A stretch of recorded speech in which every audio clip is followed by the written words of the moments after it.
Alors l'autre jour, j'ai fait une vidéo sur le bullet journal et comment est-ce que j'organise mon année. Et là, je voulais revenir plus précisément sur comment est-ce que j'organise le mois, voire la semaine. Pourquoi? Parce que je repense à cette citation de Picasso qui dit « Quand l'inspiration arrivera, elle me trouvera en train de travailler ». Et pour ma part, pour avoir des espaces de créativité, j'ai besoin de les organiser dans l'agenda. Il y a une phrase que j'aime bien dire, c'est « Si c'est pas dans l'agenda, ça n'existe pas ». C'est mon petit mantra d'organisation. Et donc, je vais vous montrer à quoi ça ressemble. Alors ça se présente en deux parties, c'est-à-dire que là je dessine tout le mois à venir, comme ça j'ai une vision globale et donc je fais juste les carrés vides au départ et je commence à gauche par écrire toute la liste de ce que je voudrais accomplir dans ce mois-ci et là j'en extrais 3 objectifs que je voudrais absolument accomplir à la fin du mois en me disant qu'est-ce qui fait que j'aurais passé un bon mois, c'est si j'ai atteint mes 3 objectifs principaux. Pour le reste, donc je vais ensuite faire en sorte de reporter ces 3 objectifs pour faire en sorte que ça arrive. Et ensuite, j'essaie de prendre un maximum de choses qu'il y a sur cette liste et je vais reporter de manière réaliste ce que j'ai mis dans la liste pour faire en sorte que je puisse accomplir tout ça. Donc, alors pourquoi je fais ça? Parce que comme ça, moi, je vois, là, c'est un projet personnel, je me mets un tournage. Donc, je décide des dates, en fait, où je vais tourner. Donc là, c'est un moment où je vais pas refuser du boulot, bien évidemment. Mais en tout cas, je vais éviter les sollicitations. Je vais pas aller boire des cafés avec des amis, etc. Pour pouvoir avoir cette plage créative pour avancer sur mes projets. Et aussi, je peux voir qu'avant, j'ai du matériel à récupérer. Là, je dois préparer le tournage, etc. Et par semaine, je vais faire la même chose. À gauche, je liste tout ce que je veux et à droite, je le dispatche. Et autant le mois, je le fais assez joliment parce que c'est quelque chose que je vais garder qu'à la fin de l'année. Je trouve ça... c'est un petit plaisir en fait de revoir et de repasser comme ça. Hop, il y a 12 pages, 12 mois à revoir.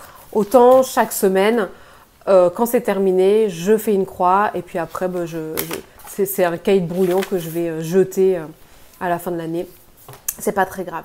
Alors moi, c'est un système qui fonctionne bien pour moi parce que sinon j'ai tendance à me dispatcher et là, je suis plus en maîtrise de mon emploi du temps. Alors pourquoi est-ce que je n'utilise pas un agenda? Parce que pendant que je trace les traits, pendant que je liste les tâches que je vais accomplir, ça me permet déjà de me projeter et de quelque part déjà être dedans et déjà me réjouir que je vais le faire et d'être déjà dans une pré-organisation. Donc moi, c'est un temps qui me sert de le poser comme ça dans l'agenda. Il y a aussi 3 questions que je me pose, c'est où, quand, pour faire quoi. Donc par exemple, je vais faire un tournage, je me dis pas tiens j'aimerais bien tourner. Non, c'est où est-ce que je vais tourner? Est-ce que ça va être chez moi? Est-ce que j'ai besoin de trouver un décor? Quand? Je me mets les dates. Pour faire quoi? Pour tourner et je sais exactement les séquences que je vais tourner. Si je suis en phase d'écriture, je vais me dire où, quand, pour faire quoi. Donc où je vais me dire exactement dans quel café je vais y aller, quand de 9 h à 13 h mardi prochain, pour faire quoi? Pour écrire un premier bloc ou pour écrire une première version, ou pour écrire voilà, ce que j'ai à faire. Mais je me fractionne comme ça les choses. Et je ne dis pas que c'est une méthode qui est celle qu'il faut suivre. Moi, c'est celle que je fais et qui marche bien pour moi. Donc tous les mois, je liste tout ce que je veux faire, je reporte après dans le mois et je fais la même chose toutes les semaines avec l'objectif d'arriver à mes 3 grandes tâches mensuelles pour que après, à la fin du mois, j'ai accompli ça et que j'ai avancé sur mes projets personnels.